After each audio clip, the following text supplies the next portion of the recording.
ఓం నమ శివాయ. ఈరోజు 48వ రోజు పారాయణ. నారదుడు శివతీర్థములను దర్శించుట, శివగణములకు శాప విమోచన విషయమును తెలుపుట, బ్రహ్మలోకమునకు వెళ్ళి బ్రహ్మతో శివతత్వమును గురించి ప్రశ్నించుట. సూతుడు పలికెను, మహర్షులారా, భగవంతుడగు శ్రీహరి అంతర్ధానమైన వెంటనే నారదుడు భక్తితో శివలింగములను దర్శించుటకు భూమి మీద విహరింపసాగెను. బ్రాహ్మణులారా, ఆయన భూమండలమున తిరుగుచు భోగ మోక్షములను ప్రసాదించు అనేక శివలింగములను ప్రేమతో దర్శించెను. శివదర్శియగు నారదుడు భూతలమునందలి తీర్థములలో విహరింపసాగెను. ఆ సమయములో ఆయన చిత్తము పరిశుద్ధముగా నుండెను. ఈ విషయమును తెలుసుకొనిన ఆ ఇరువురు శివగణములు మునీంద్రుని వద్దకు వెళ్ళిరి. వారు ఆ మునీంద్రుడొసగిన శాపము నుండి ఉద్ధరింపబడి కోరికను కలిగి ఉండెరి. వారు మిగుల భక్తితో మునీంద్రుని చరణములపై వాలిరి. తల వంచి ప్రణమిల్లి వెంటనే ఇట్లు పలికిరి. శివగణములిట్లు పలికెను, బ్రాహ్మణోత్తమ, మేమిరువురము శివగణములము. మునీంద్ర, మేము నీ ఎడల అపరాధమనరించితిమి. రాజకుమారియగు శ్రీమతి స్వయంవరమున నీ చిత్తము మాయామోహితమగుచుండెను. అప్పుడు మీరు పరమేశ్వరుని ప్రేరణతో మాకిరువురికి నీ శాపమొసగింతిరి. అది తగిన సమయము కాదని మేము మౌనము వహించితిమి. అది మా జీవన రక్షణకు ఉపాయమని అర్థము చేసుకుంటుమి. ఇందెవరి దోషమును లేదు, మాకు మా కర్మఫలమే లభించినది. ప్రభు, మీరు మా ఎడల ప్రసన్నులు కండు మా ఇరువురను అనుగ్రహింపుడు అనెను.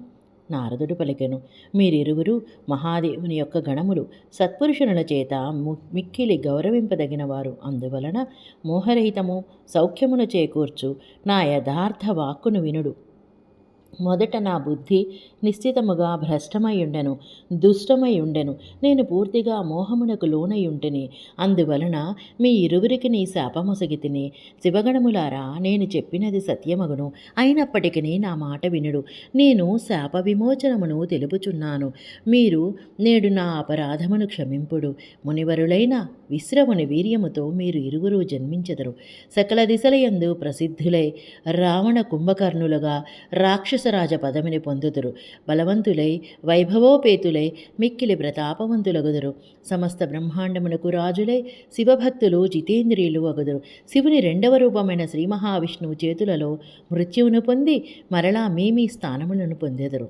సూతుడు పలికెను, మహర్షులారా, మహాత్ముడకు నారదుని మాటలను విని ఆ ఇరువురు శివగణములు ప్రసన్న చిత్తులైరి ఆనందముతో తమ తమ స్థానములకు తిరిగి వెళ్ళిరి. నారదుడు కూడా మిగుల ఆనందించెను. అనన్యభావముతో భగవంతుడకు శివుని ధ్యానించుచు శివతీర్థములను దర్శించుచు పదే పదే భూమండలమున విహరింపసాగెను. చివరకు ఆయన అన్నింటికంటే ఉన్నత స్థానమైన విరాజమానమైన శివునకు ప్రియమైన కాశీపురమునకు వెళ్ళెను. అది శివస్వరూపిణి, శివునకు సుఖమును చేకూర్చున్నది. కాశీనగరమును దర్శించి నారదుడు కృతార్థుడయ్యను. ఆయన కాశీ విశ్వనాథుని దర్శించెను. మిక్కిలి ప్రేమతో పరమానందముతో ఆ స్వామిని పూజించెను. కాశీనగరమును మహదానందముతో సేవించి ఆ మునిశ్రేష్ఠుడు కృతార్థతను అనుభవింపసాగెను. ఆయన ప్రేమతో విహ్వలుడయ్యను.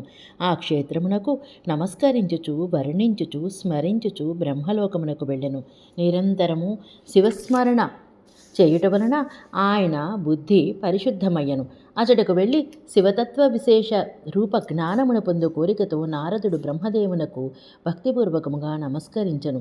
అనేక విధములైన స్తోత్రములు చేయుచు ఆయనను స్తుతించి బ్రహ్మను శివతత్వ విషయమును గూర్చి అడిగెను. అప్పుడు నారదుని హృదయము భగవంతుడైన శంకరుని ఎడల భక్తిభావముతో నిండియుండెను. నారదుడు పలికెను, బ్రహ్మదేవ, పరబ్రహ్మ పరమాత్మ స్వరూపము నెరిగిన పితామహ జగత్ప్రభు, మీ అనుగ్రహము చేత నేను విష్ణుదేవుని యొక్క గొప్ప మాహాత్మ్యమును పూర్తిగా తెలుసుకుంటేనే.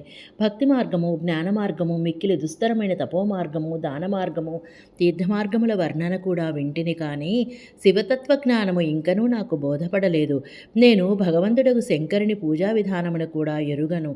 కనుక ప్రభు, మీరు క్రమముగా ఈ విషయములను అటులనే శివభగవానుని వివిధ చరిత్రలను, వాటి స్వరూప తత్వమును, ఆ స్వామి ప్రాకట్యమును, వివాహమును, గార్హస్య ధర్మము మొదలగున అన్నియును నాకు తెలుపుము. పాపరహితుడవైన పితామహ, ఈ విషయములనే కాక ఇంకనూ అవసరమైన అన్ని విషయములను నాకు వర్ణించి తెలుపుడు. ప్రజానాథ, పరమశివుడు శివాని యొక్క ఆవిర్భావము, వివాహ ప్రసంగములను విశేషముగా తెలుపుడు. కార్తికేయుని జన్మగాథను కూడా వినిపింపుడు. ప్రభు, ఇంతకు మునుపు చాలామందితో ఈ విషయములను వినియున్నాను, కానీ తృప్తి కలుగలేదు. కనుక మిమ్ములను శరణజొచ్చి తిని నా మీద దయచూపుడు. తన కుమారుడగు నారదుని మాటలను విని లోకపితామహుడగు బ్రహ్మ ఈ విధముగా పలికెను.